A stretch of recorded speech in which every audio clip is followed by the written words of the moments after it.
යාළුවෝ පුතේ අද අපි පොඩි වෙනස් වැඩක් කරන්න හදන්නේ. ඒ කියන්නේ මේ ඔයාලා දිගටම මට කමෙන්ට්ස් දාලා අහලා තිබ්බ සමහර ප්‍රශ්න වලට ටක් ගාලා උත්තර ටිකක් දෙන්න තමයි දැන් මම හදන්නේ. මුලින්ම මම උත්තර දෙන්නේ මෙන්න මේ ඔයාලා අහලා තියෙන ප්‍රශ්නෙට.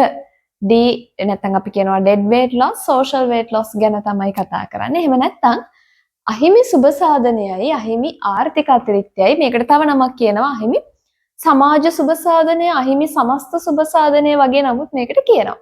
මොකද්ද අපි බලමු එහෙනම් අහිමි සුබ සාධනය කියන්නේ මොකද්ද කියලා. අහිමි සුබ සාධනය කියලා කියන්නේ ඇත්තටම දැන් සමතුලිතය කියන්නේ පුතේ අපි කියන්නේ ආර්ථිකයක සම්පත් බෙදී යාම කාර්යක්ෂම වෙන කොන්දේසියනේ. සම්පත් බෙදී යාම කාර්යක්ෂම වෙනවා සමතුලිතයේදී. ඒ කියන්නේ සම්පත් බෙදී යාම කාර්යක්ෂම වෙනවා කියලා කියන්නේ ආර්ථිකයේ ආන්තික පිරිවැය ආන්තික ප්‍රතිලාභ වලට සමාන වෙනවා. එහෙම නැත්නම් අපිට කියන්න පුළුවන් ආන්තික පිරිවැය භාණ්ඩයේ මිලට සමාන වෙනවා කියලා කිව්වත් ඒක තමයි සම්පත් බෙදී යාම කාර්යක්ෂම කරන කොන්දේසිය. දැන් මොකද වෙන්නේ? සමතුලිතය වෙනස් වෙනවා. මේ මම ඔයාලට ඇඳලා තියෙන්නේ බදු පැනවීමක්. ඒ නිසා සැපයුම් වක්‍රය වමට විතැන් වෙලා ඕකම නෙවෙයි අපි කියමු සහනාධාර ලබා දීමක් නිෂ්පාදකයින්ට. ඒත් ඒ වගේ තමයි සැපයුම් වක්‍රය දකුණට විතැන් වෙනවා කියලා කියන්නේ. සමතුලිතය වෙනස් වෙනවා. ඉතින් සමතුලිතය කියලා කියන්නේ සම්පත් බෙදී යාම කාර්යක්ෂම කරන කොන්දේසිය නං. දැන් සමතුලිතය වෙනස් වෙනවා කියන්නේ මොකද වෙන්නේ? සම්පත් බෙදී යාම තව දුරටත් කාර්යක්ෂම නැහැ. සම්පත් බෙදී යාම අකාර්යක්ෂම වෙනවා. සම්පත් බෙදී යාම අකාර්යක්ෂමයි කියන්නේ තව දුරටත් ආන්තික පිරිවැය ආන්තික ප්‍රතිලාභ වලට සමාන වෙන්නේ නැහැ. දැන් මොකද වෙන්නේ? ආර්ථිකයේ සම්පත් බෙදී යාම කාර්යක්ෂම නැහැ කියලා කියන්නේ දැන් ගොඩාක් දරුවෝ අපේ 8 වෙනි පාඩම රාජ්‍ය ආර්ථිකය වගේ පාඩමුත් දැන් චුට්ටක් ඉගෙනගෙන තියෙන කට්ටියට මේක වැඩියෙන් තේරෙනවා.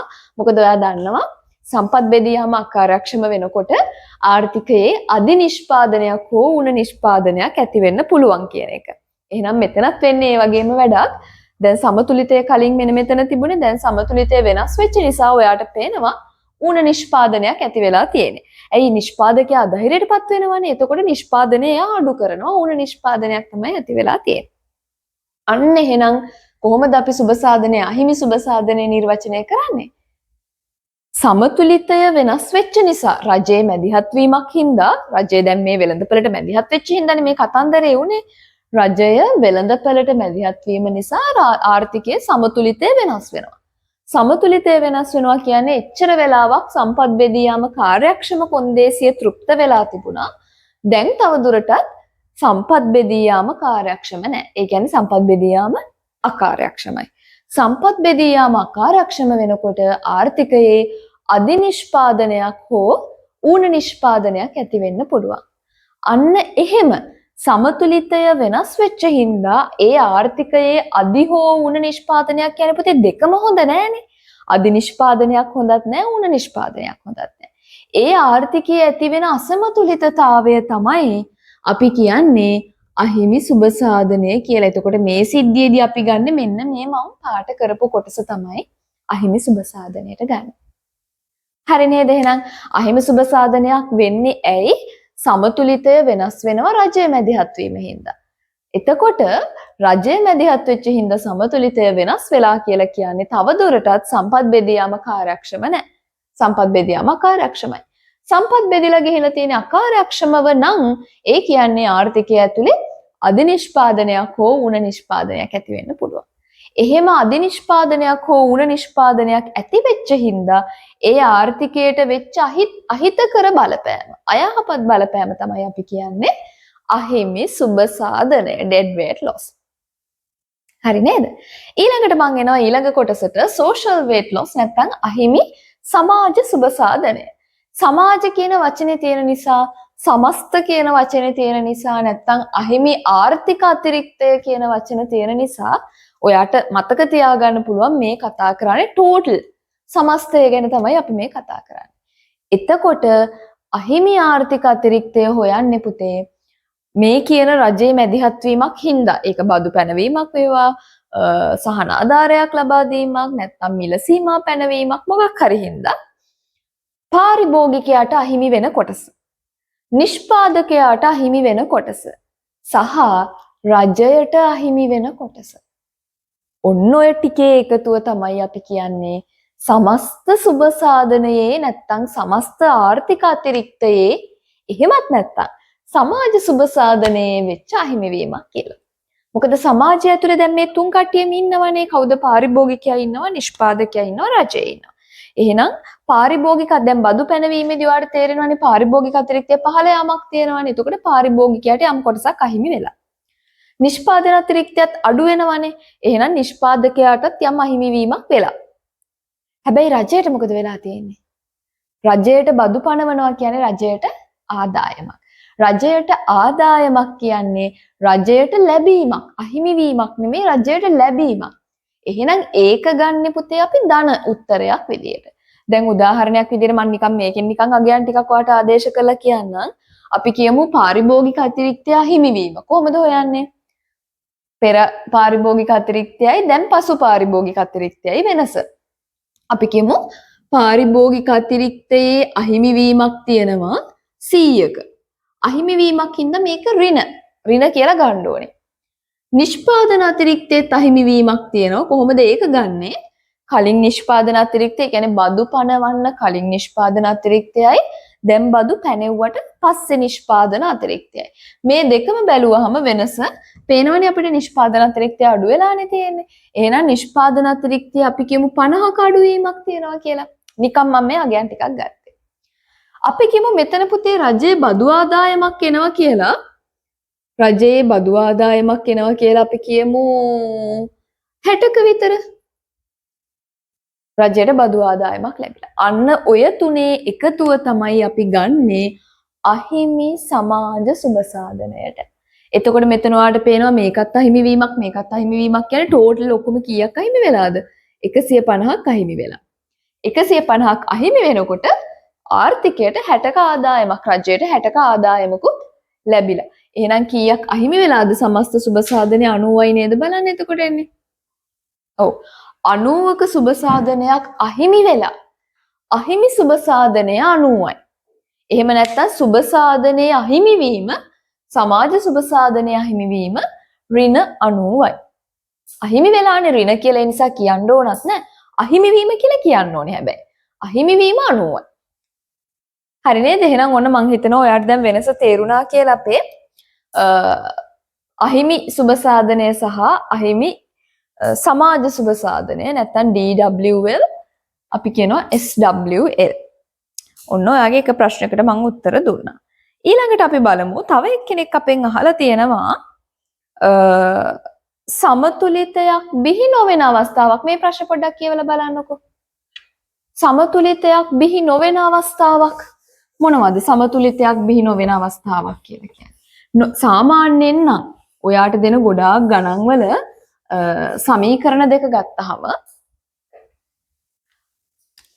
ඔයාගේ ඉල්ලුම් වක්‍රයයි ඔයාගේ සැපයුම් වක්‍රයයි මෙන්න මෙහෙම ඡේදනය වෙනවනේ. එතකොටනේ අපිට සමතුලිතයක් එන්නේ.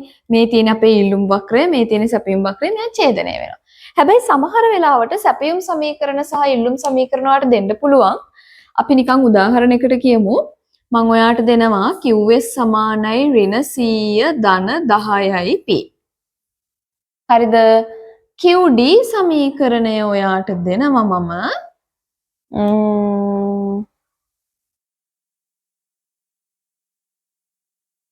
අපි ගමු 20 ඍණ 5යි P. දැන් මේකට අදාළ වක්‍රය අපි ඇඳලා බලමු කොහොමද එන්නේ කියලා. ඉල්ලුම් වක්‍රයට එන්න ඕනේ 20 ඍණ 5යි P කියලා කියන්නේ උපරිම ඉල්ලුම් මිල එන්න ඕනේ 4නේ. ඔන්න උපරිම ඉල්ලුම් මිල එනවා මෙන්න මෙතන 4. ඔන්න ඉල්ලුම් වක්‍රය. අවම සැපයුම් මිල කීයද එන්නේ? 100යි 10යි කියලා කියන්නේ අවම සැප 110න් බෙදලානේ අපි ගන්න අවම සැපයුම් මිල. ඒ කියන්නේ ප්‍රමාණය බිඳුවේදී මිලනේ. ප්‍රමාණයට බිඳුව දාගත්තාම අවම සැපයුම් මිල කීයක් එනවද අපිට? 10ක් එනවා. එතකොට මම මේක මැක්කුවා මට ඉඩ මදි නිසා. එතකොට සැපයුම් වක්‍රය පටන් ගන්න වෙන්නේ 10න්. දැක්කද මොකද වෙලා තියෙන්නේ? සමතුලිතයක් ලැබිලා නැහැ. මේ වගේ එකක් ඔයාලට ගණන් හදන්න නම් ඇත්තටම එන්නේ නැහැ. ගාණක් හදන්න බෑනේ. ඉතින් සමතුලිතයක් නැතුව එයාට නිකන් MCQ එකක එහෙම මං දැක්ක මේ ළඟදී මොකක් හරි පළාත් පේපර් එක මං හිතන්නේ නේ 13 පළාත් පේපර් එකක හෝ 12 පළාත් පේපර් එකක ඔය ප්‍රශ්නේ ඇවිල්ලා තිබුණා MCQ එකක. මේ අන්තිම මේ ලාස්ට් ටර්ම් එකට ආපු පේපර් එකක ඒගොල්ලන්ගෙත් එයාලා දීලා තිබෙ මෙන්න මේ වගේ අවස්ථාවක්. ඒ කියන්නේ අර මම දුන්නා වගේ සමීකරණ දෙකක් දීලා එතකොට සමතුලිතයක් තියනවද නැද්ද? මොකක් හරි ඒ සම්බන්ධ ප්‍රශ්නයක් තමයි ඒකේ තිබුණේ. සමහරට ඔයාලා දන්නවා ඇති දැන් පළාත් පේපර්ස් කරලා තියෙනවනම්. එතකොට ඔන්න ඔය වගේ අවස්ථාවක් තමයි ඉතින් සමතුලිතයක් නොවන අවස්ථාවක් කියලා කියන්නේ. මේක නිකන් ඔයාලට MCQ එකකට ඇහුවොත් මිසක් ගාණක් හදන්න නම් මේකෙන් අහන්න බෑ. يعني ගාණක් හැදෙන්නේ නැහැ නේ. ඉතින් අපිට ඔතනින් ඉස්සරහට තව කතා කරගෙන යන්න බැරි නිසා. තව මොනවද බලමු අපෙන් අහලා තියෙන්නේ.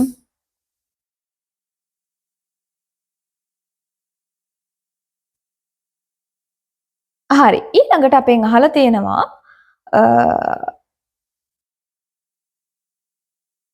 සිලබස් චේන්ජ් එකක් ගැන. ඒ කියන්නේ මේ 2000 ඇත්තටම ඔයාලගේ සිලබස් එක 2018 ආපු විෂය නිර්දේශයක් තමයි තියෙන්නේ. එතකොට 17 18 ඔය සබ්ජෙක්ට්ස් තුනම අපේ කොමර්ස් ස්ට්‍රීම් එකේ සබ්ජෙක්ට්ස් ඔක්කොම යන්නේ ඒ වගේ. ඒ කියන්නේ සිලබස් එක වෙනස් වෙලා නැහැ. ඒක අර ඒක ප්‍රොසීඩියර් එක විදියට හරියට එහෙම සිලබස් එකේ චේන්ජ් එකක් අපි කියන අර ප්‍රතිසංස්කරණයක් ඇවිල්ලා නැහැ. සිලබස් එක චේන්ජ් වෙලා නැහැ. තාම ටීචර්ස් ගයිඩ් එක බැලුවත් ඔයාට ඩවුන්ලෝඩ් කරලා ගන්න පුළුවන් ඉන්ටර්නෙට් එකේ තියෙනවා. නැත්නම් මොන හරි NI එකෙන් හරි පබ්ලික් වෙනවද මේ ඉසුරුපාහේ පබ්ලිකේෂන්ස් වලින් හරි ඔයාට ගන්න පුළුවන්. එහෙම අරගෙන බලන්න. ඒ නැත්නම් ඔයාට ඉන්ටර්නෙට් එකට ගිහලා බලන්න පුළුවන්. තියෙන්නේ 2018 සංශෝධනය වෙච්ච එක. හැබැයි සමහර විෂය කරුණු ඕකට වඩා චුට්ටක් වෙනස් කරලා අපි ඉගෙන ගන්නවා. මොකද ඔයා දන්නවා ආර්ථික විද්‍යාව කියලා කියන්නේ සමාජීය විද්‍යාවක්. ඒ කියන්නේ මේකේ මේ දැන් 2018 ආර්ථික තොරතුරු 2026 ආර්ථිකයට ගැලපෙන්නේ නැහැ. ඒක ඔයාගේ ඉස්කෝලේ ටීචර්ස්ලා ක්ලාසස් වල ටීචර්ස්ලා උගන්වනකොට ඒ පුංචි වෙනස් වෙන්න ඕනේ තැන් වෙනස් කරලා අපි කතා කරනවා. විශේෂයෙන් මෙන්න මේ සංකල්ප දෙක අපි අර කලින් කතා කරපු අහිමි සුබ සාධනයයි අහිමි ආර්ථික අතිරික්තයයි කියන සංකල්පවල ලොකු වෙනස්කම් ඒ කලින් විෂය නිර්දේශයේ තිබුණේ නැහැ. හැබැයි දැන් අපි උගන්වනකොට ඒකත් ගැන කතා කරනවා. ඊට පස්සේ අර මේ අපේ ජාතික ගිණුම් පාඩමේ ආදායම් ප්‍රවේශය යටතේ මුලින්ම අපි කතා කළේ එක ප්‍රවේශයක් විතරයි. හැබැයි අර 2008 SNA නවජාතික ගිණුම් කරන ප්‍රමිතත් එක්ක වෙනස් වෙච්ච කොටස දැන් අපි කතා කරනවා. ඒ කියන්නේ ආදායම් ප්‍රවේශය ක්‍රම දෙකකට හදනවානේ.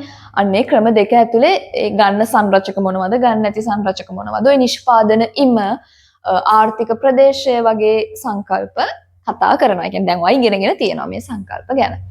ඒක සිලබස් එකේ ලොකුට පරණ සිලබසස් වල කතා කරේ නැති වුණාට. ඊට අමතරව පුතේ ආර්ථිකයේ වෙන කාලීන වෙනස් වීම් තියෙනවානේ. අර දැන් 2023 අලුත් මහ බැංකු පනත ඉදිරිපත් කරා. එතකොට මෙච්චර කල් ඉගෙනගත්ත පනත නෙමෙයි දැන් පනත වෙනස් වුණා. ඒක ගැනත් මම වීඩියෝ එකක් කරලා තියෙනවා. ඔයාට ඒ ගැනත් අර අලුතෙන් අප්ඩේට් වෙච්ච තොරතුරු ටික ඔයාට ඒකෙන් බලලා ගන්නත් පුළුවන්. එතකොට ඒකේ අර අරමුණු කලින් අපි දෙකක් කතා කළා. දැන් අපි කතා කරන්නේ එක අරමුණයි. එතකොට ඒක පොඩ්ඩක් වෙනස් වෙලා තියෙනවා. සහ අනිත් වෙනස් වෙච්ච එක තමයි මේ ප්‍රතිපත්තිමය පොලි අනුපාතිකය. කලින් ලංකාවේ ප්‍රතිපත්තිමය පොලි අනුපාතික විදියට අපි කතා කරේ SLFR එකයි SDFR එකයි. ඒ කියන්නේ අර පොලි අනුපාතික කොරිඩෝවේ තියෙන සීමා දෙකනේ. ඕක තමයි අපි කතා කරේ ප්‍රතිපත්ති පොලි අනුපාතිකයේ තීරණය වෙන්නේ. කියන්නේ කොරිඩෝවත් එක්ක තමයි ගොඩාක් ප්‍රශ්න වලට ආවේ. හැබැයි දැන් පොලි අනුපාතික කොරිඩෝව තියෙනවා. ඔය සීමා දෙකක් තියෙනවා. හැබැයි දැන් අපි ඒක ප්‍රතිපත්තිමය පොලි අනුපාතිකයේ විදිහට ගන්නේ නැහැ. වර්තමාන ප්‍රතිපත්තිමය පොලි අනුපාතිකය වෙන්නේ OPR එක. ඒ කියන්නේ overnight policy rate නැත්නම් එක් දින ප්‍රතිපත්තිමය පොලි අනුපාතිකය. ඒක තමයි දැන් ගන්නෙ. අර ඒ වගේ ආර්ථිකයේ වෙන කාලීන වෙනස් වීම විශේෂයෙන් වාගේ ආර්ථික වර්ධන සංවර්ධන අන්තිම පාඩම් වල ආර්ථිකයේ සිද්ධ වෙච්ච ඔය IMF එකේ මැදිහත් වීමත් එක්ක ඇති වෙච්ච වෙනස්කම් ඊට පස්සේ ආර්ථිකයේ අපේ ආර්ථික අර්බුදයත් එක්ක අපිට මුහුණ දෙන්න වෙච්ච තත්ත්වයන් එක්ක ආර්ථිකයේ වෙච්ච වෙනස් වීම. එතකොට දැන් අපි අපේ මේ නිෂ්පාදන ක්ෂේත්‍රයේ අපි මොකක්ද ફોකස් කරගෙන ඉන්නේ දැන් ඉස්සරම අපේ කෘෂි කර්මාන්තය තමයි නිෂ්පාදනය වැඩි කරන්න පෙළඹුණේ ඊට පස්සේ කාර්මික අංශයට ආවා ඊට පස්සේ අපනයන අභිමුඛ කාර්මික ප්‍රතිපත්තියක් තමයි අපිට තිබුණේ එතකොට ඒක කොහොමද දැන් ඉස්සරහට වෙනස් වෙලා තියෙන්නේ ඊළඟට රජයෙන් නිෂ්පාදකයන් වෙනුවෙන් ලබා දෙන අලුත් මොනවාද සහන ආධාර හෝ මොනවා හරි වාසි දැන් අස්වැසුම වගේ ඒවා එන්නේ වගේ අර කාලීනව වෙනස් වෙන ඒවා සහ ගිවිසුම් අපේ මොකද්ද විදේශ වෙළඳාම පාඩමේ අපි කතා කරනවානේ නේද අන්තර්ජාතික වෙළඳාම යටතේ ගිවිසුම් කතා කරනවානේ අන්න ඒ වගේ විදේශ ගිවිසුම් වෙළඳ එකඟතාවයන් ගැන ඔන්න ඔය වගේ අර වෙනස් වෙච්ච ටික තමයි ඒවා ඉතින් කාලීනව. ඒ කියන්නේ ආර්ථික විද්‍යාව කියලා කියන්නේ එකම විදියට ගලාගෙන යන සබ්ජෙක්ට් එකක් නෙමෙයි මේකේ කාලයත් එක්ක වෙන වෙනස් වීම ඉතින් ඔයා ඉගෙන ගන්න ඕනේ. ඒ නිසා තමයි අපි හැම වෙලෙම කියන්නේ ඉකොන් කරන දරුවෙක් නම් නැත්තම් කොමර්ස් කරන දරුවෙක් නම් සිලබස් එකටම කොටු වෙන්නේ නැතුව සිලබස් එකේ තියෙන දේවල් විතරක් මේ ටික විතරක් ඇති මට මේ ටික විතරයි මට පාඩම් කරන්න ඕනේ කියලා එකක් නැතුව ඔයා ටීවී බලන්න ඕනේ කියලා කියන්නේ නිවුස් බලන්න ඕනේ මොනවාද රටේ ලෝකේ ආර්ථිකයන් වල වෙනස් තොරතුරු දැනගන්න ඕනේ. එතකොට ඒ සම්බන්ධ තියෙන වැඩසටහන්, ඒ සම්බන්ධව තියෙන පුවත්පත් දැන්වීම් වෙන්න පුළුවන්, සංග්‍රහවල තියෙන දැන්වීම් වෙන්න පුළුවන්. මේවා කියවන්න ඕනේ. එතකොට ඒ ගැන දැනුවත් කට්ටිය සමහර විට ආර්ථික විද්‍යාඥයෝ වෙන්න පුළුවන්. නැත්නම් ආර්ථික විද්‍යා විෂය පිළිබඳ මහාචාර්යවරු, කතිකාචාර්යවරු වගේ කට්ටිය ඉදිරිපත් කරන ඒගොල්ලන්ගේ ප්‍රකාශයන් ඒ වගේ පොඩි පොඩි සම්බන්ධ වැඩසටහන් එහෙම තියෙනවනේ. ඉතින් අන්න ඒව චුට්ටක් අහුම්කම් දෙන්න ඕනේ. දීලා ඔයාගේ මේ බාස්කට් එක පුරව ගන්න ඕනේ සිලබස් එකෙන් විතරක් නෙවෙයි. බාහිර ආර්ථිකයේ ලංකාවේ ආර්ථිකය සහ ලෝකීය ආර්ථිකයේ සිද්ධ වෙච්ච දේවල් වලින්. එතකොට ඔයාට ලේසියෙන්ම මේ සබ්ජෙක්ට් එක පාස් වෙන්න හොඳ ලකුණකට යන්න අර ඔයා බලාපොරොත්තු වෙන රිසල්ට් එක ගන්න පුළුවන් වෙනවා. එහෙනම් අපි තව දවසක තව වීඩියෝ එකකින් හම්බ වෙමු.